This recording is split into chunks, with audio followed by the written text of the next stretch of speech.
how are you all? Hope you all are doing very good. Today students, we are going to start our new chapter of class 7, which is chapter number 9 about the concept of respiration.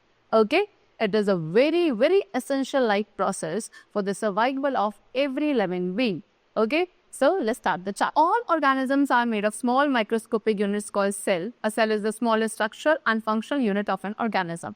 Each cell of an organism performs certain functions such as nutrition, transport, excretion and reproduction. To perform these functions, the cell needs energy.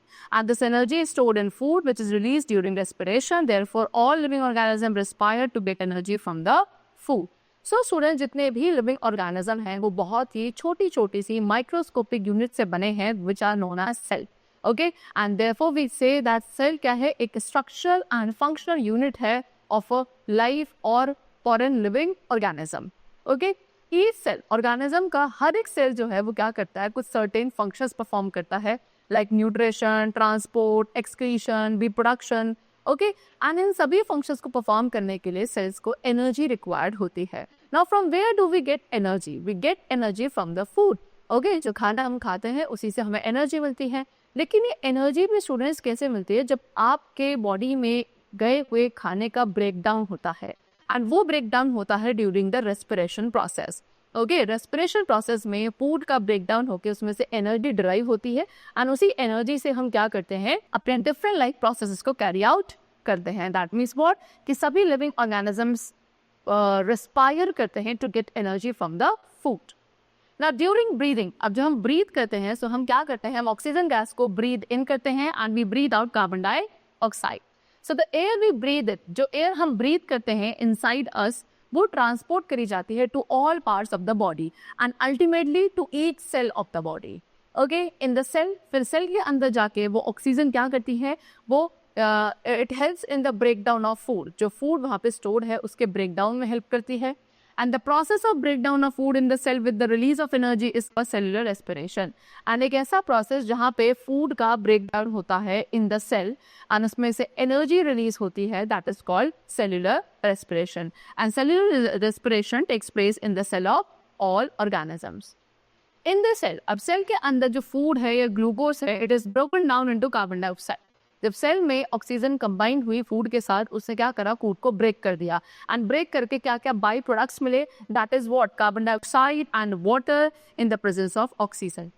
And in this process, अब इस process में energy भी release होती है and इसी process को कहा जाता है एरोबिक रेस्पिरेशन. ओके, तो एरोबिक रेस्पिरेशन क्या है, एक ऐसा रेस्पिरेशन प्रोसेस जहाँ पे एनर्जी का फॉर्मेशन होता है लेकिन उसमें जो फूड का ब्रेक डाउन होगा वो किसकी प्रेजेंस में होगा, ऑक्सीजन के प्रेजेंस में होगा. And then you will get carbon dioxide plus water plus energy. Such a kind of respiration is called cellular respiration.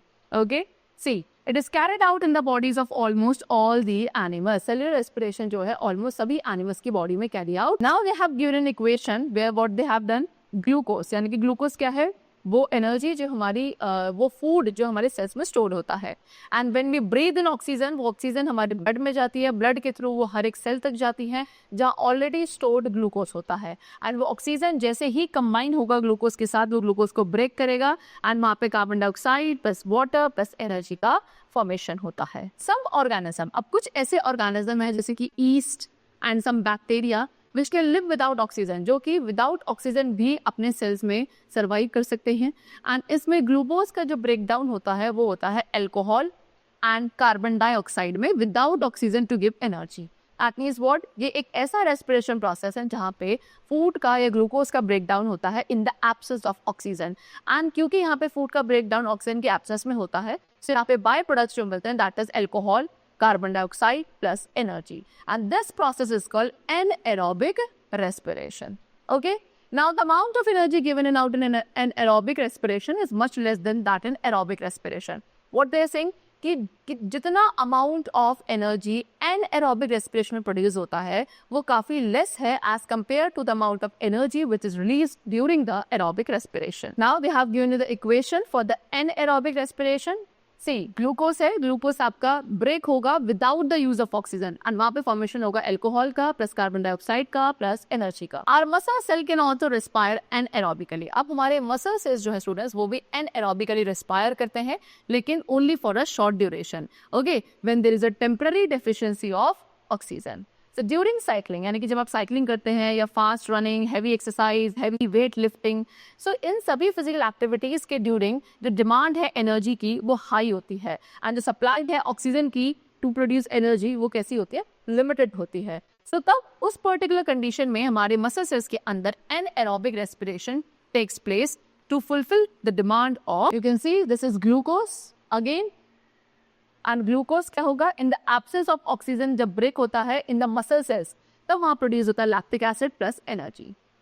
Now muscles are cramped after heavy exercise. Actual में students आपने observe किया होगा heavy exercise के बाद muscles cramp हो जाते हैं क्योंकि मसल सेल्स ने क्या करा है उस दौरान एनाएरोबिकली रेस्पायर करा था, जिसकी वजह से ग्लूकोज का पार्शियल ब्रेकडाउन होता है एंड वो प्रोड्यूस करता है लैक्टिक एसिड. एंड यही लैक्टिक एसिड का जब हमारे मसल सेल्स में एक्यूमुलेशन होता है, इकट्ठा होने लगता है लैक्टिक एसिड, उसी की वजह से मसल क्रैम्प्स आते हैं. Okay, now we get relief from the cramps, and इस क्रैम्प से हमें रिलीफ मिलता है जब हम एक हॉट वाटर बाथ या मसाज लेते हैं with the oil. Okay, hot bath और massage increases the blood circulation. Actual में ये हॉट बाथ या मसाज क्या होता है, ये हमारे ब्लड सर्कुलेशन को इंक्रीज करता है एंड ऑक्सीजन की सप्लाई को इंक्रीज करता है to the muscle cell.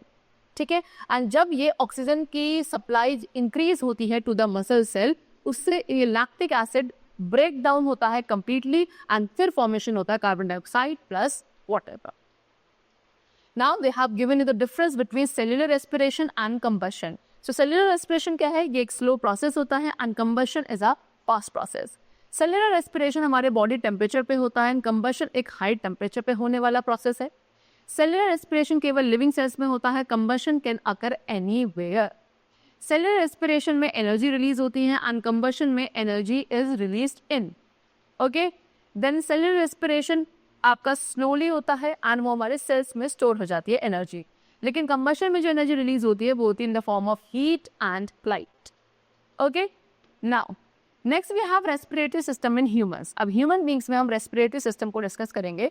So breathing means taking oxygen and giving carbon dioxide with the help of respiratory organs. So breathing का मतलब क्या होता है कि ऑक्सीजन को इनटेक करना एंड कार्बन डाइऑक्साइड को एक्सेल करना with the help of respiratory organs. And जब हम इनटेक करते हैं एक ऐसी एयर को which is rich in oxygen into the body, इसे कहा जाता है inhalation. And when you give out the air which is rich in carbon dioxide, that is known as exhalation. Okay, it is a continuous process that takes place throughout the life of an organism. And इस तरीके से inhalation, exhalation, inhalation, exhalation ये continuous process है जो एक organism की throughout the life चलता रहता है. The human respiratory system. अब human respiratory system के अंदर कुछ organs हैं जो कि responsible होते हैं for taking in oxygen for respiration and releasing carbon dioxide and water vapor which are the waste products formed during respiration. अब वो कौन कौन से organs हैं? So first of all we have nostrils. Okay, nostrils क्या है, वो passages जो हमारे नोज में होते हैं. फिर trachea which is also known as wind pipe, bronchi, lungs, these are the main organs of the respiratory system. Lungs are present in the chest cavity. Lungs कहाँ प्रेजेंट होते हैं, चेस्ट कैविटी में present होते हैं and ये cavity surrounded होती है by the ribs on the sides. उसके अलावा there is a large dome shape muscular sheet called diaphragm forms the floor of the chest cavity. इस चेस्ट कैविटी के नीचे एक large dome shaped muscular sheet होती है जो कि उस चेस्ट कैविटी का फ्लोर बनाती है and that is known as diaphragm. ठीक है, ब्रीदिंग इन्वॉल्व्स द मूवमेंटम. जब आप ब्रीद करते हो इन और आउटसाइड द एयर, तो उस टाइम पे आपका जो डायफ्राग्राम है एंड जो रिब केज है उसमें मूवमेंट इन्वॉल्व होता है during. The air around us is not fit to enter our lungs. So actual में जो हमारे सराउंडिंग में एयर है वो हमारे लंग्स में एंटर करने के लिए फिट नहीं होती है बिकॉज वो एयर पोल्यूटेड है, अनक्लीन है एंड इसीलिए क्या एयर को क्लीन होना, प्योरीफाई होना जरूरी है. ठीक है, चलो. As the air passes through the nostril, जैसे ही एयर नोस्ट्रिल्स के थ्रू पास होती है उसको हमारी नोज में एक स्लाइमी म्यूकस प्रेजेंट होता है जो कि इस एयर को मॉइस्ट बनाता है एंड म्यूकस सिक्रेट किया जाता है नोज की इनर लाइनिंग्स के through. The air becomes warm by the blood circulating in the nose. उसके बाद जैसे वो एयर अंदर एंटर करती है तो हमारी नोज के अंदर जो ब्लड सर्कुलेट हो रहा है उसकी वजह से वो एयर वार्म हो जाती है एंड जो म्यूकस एंड जो हेयर प्रेजेंट होता है हमारी नोज के अंदर वो उस एयर के साथ एंटर्ड करे हुए सभी dirt, dust particle and disease causing germs को ट्रैप कर लेते हैं. We do not get clean air if we breathe through our mouth. ठीक है, एंड अगर हम अपने माउथ के थ्रू ब्रीथ करते हैं तो हमें कभी भी क्या क्लीन एयर नहीं मिलेगी. इसीलिए हमेशा एडवाइस किया जाता है that we should always breathe through our nose. Okay, because it will protect us from the nasal cavity. अब एयर आपकी नोज में एंटर होने के बाद नेजल कैविटी से एयर पास होती है कहाँ? Through the pharynx of throat cavity of the wind pipe और ट्रैकिया. ठीक है, एयर कहाँ पास होगी? जो हमारा विंड पाइप या जो ट्रैकिया होता है यहाँ से थ्रोट कैविटी से पास होते हुए जाती है. ठीक है, अब विंड पाइप आगे चल के क्या होता है? ब्रांच हो जाता है 2 स्मॉलर ट्यूब्स में which are called bronchi, and each bronchus जो है वो एक लंग के अंदर एंटर करता है. लंग्स में जाके हर एक ब्रोंकस आगे चल के फर्दर कुछ डिफरेंट ब्रांचेस में स्प्रेड हो जाता है. It also branches out into smaller tubes called bronchioles. Okay, and in bronchioles के end में, at the end of these tubes, there are tiny air sacs present which are called alveoli. ठीक है, एक lung के अंदर about 300 million alveoli present होते हैं. So each lung contains about 300 million alveoli. हर एक लंग के अंदर about 300 million alveoli present होते हैं. And the air we breathe, and वो जो air आप breathe करते हो वो eventually इन्हीं air sacs के अंदर जाती है. ठीक है, इन सैक्स के अराउंड ब्लड वेसल्स होती हैं, एंड जो ऑक्सीजन एयर के अंदर प्रेजेंट है एंड उस एयर को जब आप ब्रीथ इन करते हो वो आपके ब्लड में जाती है, ब्लड जो कि आपके ब्लड वेसल्स के अंदर है. The carbon dioxide present in the blood, फिर उसके बाद ब्लड में जो कार्बन डाइऑक्साइड प्रेजेंट है it passes out of the blood into the air sac. और इस तरीके से exchange of gases takes place in the, then after that the blood takes the oxygen to all the cells of the body. फिर उसके बाद blood क्या करता है? इस ऑक्सीजन को आपकी बॉडी के डिफरेंट सेल्स तक लेकर जाता है जहां पे इसे यूज किया जाता है to get energy from the food. The carbon dioxide release, उसके बाद जो कार्बन डाइऑक्साइड गैस रिलीज करी जाती है by the cell as a waste, वो वापस आपके ब्लड में जाती है एंड उसको रिलीज कर दिया जाता है into the air sacs of the lung, and उसी एयर को फिर आप क्या कहते हो? It is then breathe out by the us. Now how air enters the lungs? अब lungs के अंदर air enter कैसे करती है? So for that they have given an activity. What you have to do in this, you have to take the balloons represent the lungs and the bell jar represent the chest cavity. So इस experiment में आपने balloons लेने हैं, balloons आपके lungs को represent करेंगे, and एक bell jar लेना है जो कि आपकी chest cavity को present करेगा. फिर उसके बाद एक rubber sheet लेनी है जिसके थ्रू आप diaphragm को represent करेंगे, and diaphragm क्या था? एक sheet of muscle जो कि हमारे chest cavity में present होती है. ठीक है, उसके बाद जो लोअर पार्ट है वाइट ट्यूब का वो रिप्रेजेंट करेगा ट्रैकिया को, एंड इसके खुद के आर्म्स जो होंगे वो रिप्रेजेंट करेंगे ब्रोंकाई को. So when the rubber sheet is pull down, जैसे ही रबर शीट नीचे की तरफ पुल डाउन होती है तो the space inside the bell jar के अंदर जो स्पेस है वो इंक्रीज हो जाता है. ओके, एंड इससे क्या होता है? This causes decrease in pressure inside the bell jar. इससे बेल जार के अंदर जो प्रेशर है वो डिक्रीज होता है, and from the outside air rushes inside the blades. By releasing the rubber sheet, फिर रबर शीट को रिलीज करके जो स्पेस है इनसाइड द बेल जार वो डिक्रीज हो जाता है, एंड जो प्रेशर है इनसाइड द जार वो इंक्रीज होता है, एंड बलून्स आपके डिफ्लेट हो जाते हैं. Okay, you can see in this picture also they have given it. See what you have to do, you have to take a bell jar. आपने एक bell jar लिया, उसमें 2 थिन बलून्स को fix किया. The 2 arms of a Y-shaped glass, एक Y-shaped glass या एक plastic tube के 2 आर्म्स में आपने 2 बलून्स को फिक्स करना है, और उसके बाद आपको एक 1 होल रबर कॉर्ड फिक्स करना है to the mouth of the bell jar. ठीक है, जो कि इस वाइट ट्यूब के थ्रू पास होता है थ्रू द कॉर्ड. फिर आपको एक रबर शीट टाइटली टाई करनी है around the open rim of the bell jar. उसके बाद हम रबर शीट को क्या करेंगे? नीचे की तरफ पुल करेंगे, and after few seconds we will release it. Similarly when we breathe in the air, इसी तरीके से जब हम एयर को ब्रीथ इन करते हैं सो डायफ्राम आपका नीचे की तरफ चला जाता है, जिसकी वजह से चेस्ट कैविटी के अंदर स्पेस इंक्रीज हो जाता है. Okay, and then the air from the atmosphere, जैसे ही चेस्ट कैविटी के अंदर स्पेस इंक्रीज होगा सो एटमॉस्फेयर में जो एयर प्रेजेंट है वो लंग्स के अंदर एंटर करेगी, एंड लंग्स हमारे एक्सपेंड हो जाएंगे. ठीक, and when we breathe out, जब हम ब्रीथ आउट करते हैं तो diaphragm will move up, diaphragm ऊपर की तरफ आता है जिससे चेस्ट कैविटी के अंदर का स्पेस डिक्रीज हो जाता है, and then the air goes out of the. Now next we have the topic of breathing rate. The number of times a person breathes in a minute is known as breathing rate. ठीक है, 1 minute के अंदर कितनी number of time एक person breathe करता है उसे breathing rate कहा जाता है. ड्यूरिंग ब्रीदिंग, अब ब्रीदिंग के दौरान इनहेलेशन एंड एक्सहेलेशन ये आपका ऑल्टरनेटिवली क्या चलता है? कैरी आउट होता रहता है. अब ब्रीथ मीन्स एक ब्रीथ का मतलब होता है 1 inhalation and 1 exhalation together. Okay, breathing rate, अब ब्रीदिंग रेट हमारी डिफरेंट एक्टिविटीज के दौरान डिफरेंट होता है. Okay, when a person is running, जब एक पर्सन रन कर रहा है, भाग रहा है, तब उसे ज्यादा ऑक्सीजन चाहिए सो दैट ज्यादा एनर्जी रिलीज को.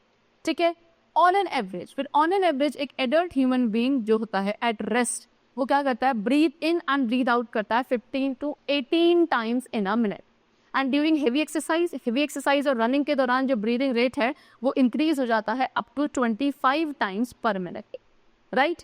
During exercise sometimes we take a deep breath, कभी कभी आप देखना होगा एक्सरसाइज के दौरान आप एक डीप ब्रीथ लेते हो सो दैट आप ज्यादा ऑक्सीजन क्या कर सको, इनहेल कर सको for the more energy required. Now we come the topic respiration in animals. अब हम एनिमल्स में डिफरेंट रेस्पिरेशन प्रोसेस को डिस्कस करेंगे। So different animals respire in different ways in which the exchange of gases like oxygen और carbon dioxide takes place in their bodies. So different animals में respiration process different तरीके से चलता है and उनमें exchange of gases भी different manner में अकर होता है, जैसे कि थ्रू एयर पोर्स। अब कुछ ऐसे एनिमल्स हैं जिनमें रेस्पिरेशन प्रोसेस एयर पोर्स के थ्रू होता है, जैसे कि insects such as cockroaches, grass hoppers, they have openings. इन इंसेक्ट्स की बॉडी के ऊपर, इनके बॉडी के साइड सरफेसेस में कुछ ओपनिंग्स होती हैं जिन्हें स्पाइरेकल्स कहा जाता है। Air enters through these openings, air इन्हीं ओपनिंग्स के थ्रू एंटर करती है and it reaches all parts of the body through respiratory tubes which are called trachea. And trachea आगे जाके डिवाइड हो जाता है, ब्रांच हो जाता है into tracheoles. Okay, now next we have through skin और सेल मेम्ब्रेन। अब स्किन और सेल मेम्ब्रेन के थ्रू भी ब्रीथ किया जाता है। इन यूनिसेलुलर एनिमल्स, जो यूनिसेलुलर एनिमल्स हैं सच एज अमीबा, पैरामीशियम, इन एनिमल्स में एक्सचेंज ऑफ गैसेस किसके थ्रू होता है, एक स्पेशल प्रोसेस के थ्रू होता है which is known as diffusion.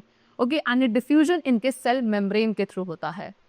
In hydra and earthworm में exchange of gases takes place by diffusion. इनमें भी डिफ्यूजन के थ्रू ही एक्सचेंज ऑफ गैसेस होता है, लेकिन not through their cell membrane but through the moist outer surface. Next we have lungs. Okay, a tadpole. Tadpole क्या है, tadpole के पास गिल्स होते हैं, okay, but as a transform into a frog. लेकिन जैसे जैसे वो फ्रॉग में ट्रांसफॉर्म होता है उसमें एयर बैग्स डेवलप हो जाते हैं which are called lungs for the gaseous exchange.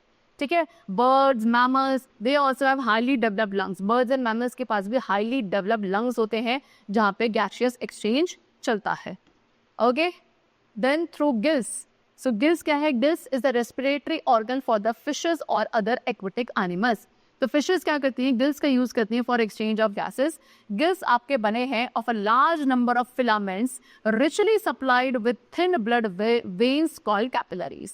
Okay, as water enters to the mouth, जैसे ही वाटर फिशेस के माउथ के थ्रू एंटर करता है, वो वाटर कहाँ जाता है, it flows over the gills. फिर इन कैपिलरीज में, गिल्स के अंदर जो कैपिलरीज प्रेजेंट है, कैपिलरीज में जो ब्लड होता है वो वाटर में से ऑक्सीजन को एब्जॉर्ब करता है and it gives out carbon dioxide through it's. This were the different respiration veg by which the animals respire. Next we have respiration in plants. So plants are also living being and every living being respire. So similarly plants be living हैं, so that means what? They also respire by taking in oxygen and giving out carbon dioxide. Okay, but note that during photosynthesis plants take in carbon dioxide and give out oxygen. See students, plants photosynthesis process के during तो carbon dioxide को intake करते हैं, oxygen gas को release करते हैं, लेकिन when the plants respire तब प्लांट्स क्या करते हैं, ऑक्सीजन को इनटेक करते हैं, कार्बन डाइऑक्साइड को एक्सेल करते हैं। Plants do not have any organ. See students, plants के पास ब्रीदिंग प्रोसेस के लिए कोई स्पेशल ऑर्गन प्रेजेंट नहीं होते हैं। The exchange of oxygen carbon dioxide, तो प्लांट्स में जो oxygen and carbon dioxide gases का एक्सचेंज होता है वो डिफ्यूजन प्रोसेस के थ्रू होता है। एंड इस डिफ्यूजन के लिए इनकी लीव्स के underside there are small pores which are called stomata, okay, present in the leaves and stems. Stomata allow with its nearby guard cells, stomata along with nearby guard cells, stomata अपने आसपास में जो guard cells होते हैं उनके साथ and कुछ subsidiary cell के साथ क्या बनाता है, stomatal apparatus बनाता है। guard cells आपके two paired cells होते हैं and जो opening होती है उनके बीच में उसी को stomata कहा जाता है। the expansion and shrinking of guard cells, ये guard cells का expand होना, shrink होना जो कि आपके कब होता है, due to the supply of moisture and light, इससे ही स्टोमेटल पोर्स की ओपनिंग एंड क्लोजिंग रेगुलेट होती है। The rate of exchange of gases in plant is much slower then in animal. Plant में जो रेस्पिरेशन का रेट होता है वो काफी स्लोअर है as compared to the respiratory rate of animals. Next we have anaerobic respiration in plants. अब plants में भी एनाएरोबिक रेस्पिरेशन होता है। See respiration in plants also takes place in the absence of oxygen. As we all know anaerobic respiration वो respiration है जो absence of oxygen में होता है and plants also respire in the absence of oxygen. ठीक है, this happens in case of some bacteria and लेकिन किस केस में होता है, कुछ बैक्टीरिया एंड यीस्ट के केस में anaerobic respiration takes place in plants also. Okay, even germinating seeds, जो जर्मिनेटिंग सीड्स होती हैं वो भी ऑक्सीजन के एब्सेंस में रेस्पायर करती हैं for some time in this process. अब इस प्रोसेस में जो फूड मॉलिक्यूल्स हैं वो इनकम्प्लीटली ब्रेक होते हैं into ethyl alcohol and carbon dioxide and जो एनर्जी रिलीज होती है it is much less in comparison to that produce in case of aerobic respiration. Okay, so the chapter is completed over here. I hope you all must have understood about the life process of respiration in different organisms. That's all for today. We'll meet you very soon in the next class and then take care and thanks to everyone.